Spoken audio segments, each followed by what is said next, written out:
Without a doubt, Mike Tyson is a legendary boxer. He's a globally prominent household name. Tyson has broken many records and accomplished incredible things throughout his astonishing career. On the other hand, Tyson's career was littered with outlandish antics that led to his being dubbed the baddest man on the planet.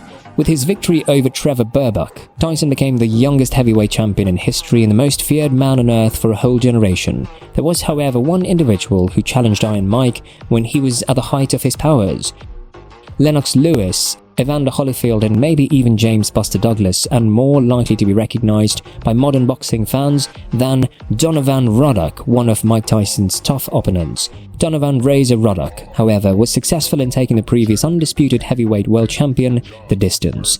Ruddock was born in the center of Jamaica and immigrated to Canada when he was 11 years old. It was in Canada that he discovered his passion for boxing in a non-professional capacity. After a victory over fellow immigrant Lennox Lewis, he entered the professional ranks and began his assault on the heavyweight division. After surprising doctors, Razor overcame significant respiratory difficulties and began winning fights against some of the strongest fighters in the 1980s, eventually earning a shot to the world title. In 1989, however, Tyson pulled out of a bout with Douglas, citing illness as his excuse. The next year, Ruddock had established himself as an orthodox boxer with a reputation for a deadly left hook. The smash, a cross between a hook and an uppercut, was the most potent power, and he would hurl it to his opponent's skulls with unnatural speed and force to knock them out cold. Undeterred by Tyson's refusal to fight, Ruddock faced off against Michael Dukes, a previous world champion, in April of 1990 to bolster his championship credentials and prove he deserved to be considered one of the best in the world. Despite going to the match as an underdog, Ruddock ended Dukes inside of 4 rounds when he hit the notorious smash punch against the ropes and left the former champion out cold. The world could no longer dismiss him as a force among heavyweights. In 1990, Tyson had 2 more fights, both of which he won via first-round knockout. Defending his title against Ruddock was an option presented to Evander Holyfield. Still, he turned it down in favor of a fight with the aged George Foreman, who was seen as a safer and more financially rewarding opponent. In December of 1990, with Tyson still smarting from his humiliating loss to Douglas in Tokyo, he and Ruddock, then the top and second-ranked heavyweights, respectively fought for the opportunity to face the winner of the Holyfield-Foreman battle. On June 16th, he knocked out Henry Tillman, the 1984 Olympic gold medalist, and on December 8th, he stopped the undefeated rising prospect Alex Stewart. After Tyson's victory over Stewart, promoter Don King confirmed that Ruddock would be Tyson's next opponent the following day. The two men exchanged heavy blows throughout the encounter. After taking a left hook to the shoulder in the second round, Tyson was controversially knocked down. Ruddock tumbled to the floor after tripping over Tyson's right leg. After a knockdown by Tyson, referee Richard Steele declared him the victor. After his dramatic loss to Buster Douglas in the winter of 1990, former champion Tyson was finally making a comeback, and this bout could have been ideal for him. Later in the third round, with under 10 seconds remaining, Ruddock would knock down Tyson with a straight left hand, sending him to the canvas for a second time. Ruddock was sent down again, this time with a left hook from Tyson that connected with the side of his head. At the end of the third round, on the count of 8, Ruddock was able to get to his feet. Even though Ruddock stayed on his feet and appeared to be in good enough shape to keep fighting, with less than a minute left in the 7th round, Tyson landed a 6-punch combination on Ruddock, ending the fight. As a result of Steele's intervention, Tyson was declared the winner via technical knockout. Ruddock's corner is outraged by this decision. Delroy, backed by Ruddock's brother and manager, charged into the ring to attack Steele. Richie Gaichetti, Tyson's trainer, tried to stop Delroy, but the situation escalated into a brawl that also impacted Morad Mohammed, Ruddock's promoter. After breaking up the fight, Mirage Security escorted Steele to safety. Mike Tyson and Evander Holyfield fought again on June 28, 1997. Since their initial match in March was shrouded in controversy, this was the second fight of the year. The fight was held at the Mirage in Paradise, Nevada, which also hosted the initial bout. It was another championship elimination bout set for 12 rounds, with the winner becoming the mandatory top challenger to Evander Holyfield's undisputed world championship title. With 16 seconds left in the first round, Tyson staggered Ruddock with a right hook to the side of the head, forcing him to hang on to Tyson to prevent further injury.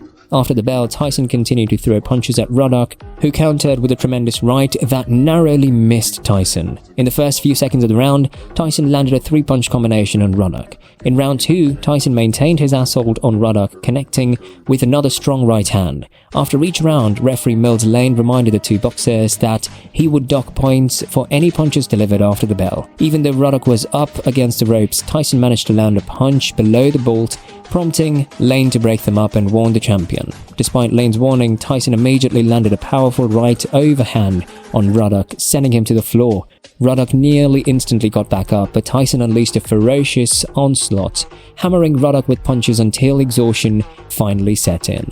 Ruddock came back with a hard third round with around 30 seconds left in the round, but Tyson countered him with an uppercut and landed a right hook that again took Ruddock to the floor, but he immediately got back to his feet. Once again hitting a low blow on Ruddock in round 4, Tyson was docked the first of 3 points. While Ruddock was docked a point in the 8th round for hitting Tyson after the bell, Tyson was penalized in the 9th and 10th rounds for landing another low punch and for doing so after the bell had rung. In round 11, the two fighters exchanged low blows, but the lane opted not to deduct points, warming the common by fighters extremely long and heavyweight. The risk here is enormous. Take these punches giving you some sight. Could it have been more of this in round 12? Tyson fought Ruddock aggressively to gain a knockout victory, but Ruddock could withstand Tyson's attack and survived the fight without any further knockdowns. In the end, all 3 judges scored the bout 113-109 for Tyson and 114-108 for Ruddock, with Ruddock's left eye swollen shut and his jaw shattered, while Tyson suffered a ruptured eardrum. Tyson's Nevada State Athletic Commission boxing license was withdrawn after his fight with Holyfield, and he was fined $3 million, and it was reinstated in October 1998. Tyson's next opponent was Franz Botte in a boxing match. Sporting newscaster Ross Salzberg interviewed Tyson a few days before the contest, asking him a variety of topics related to the bout. Here's what happened.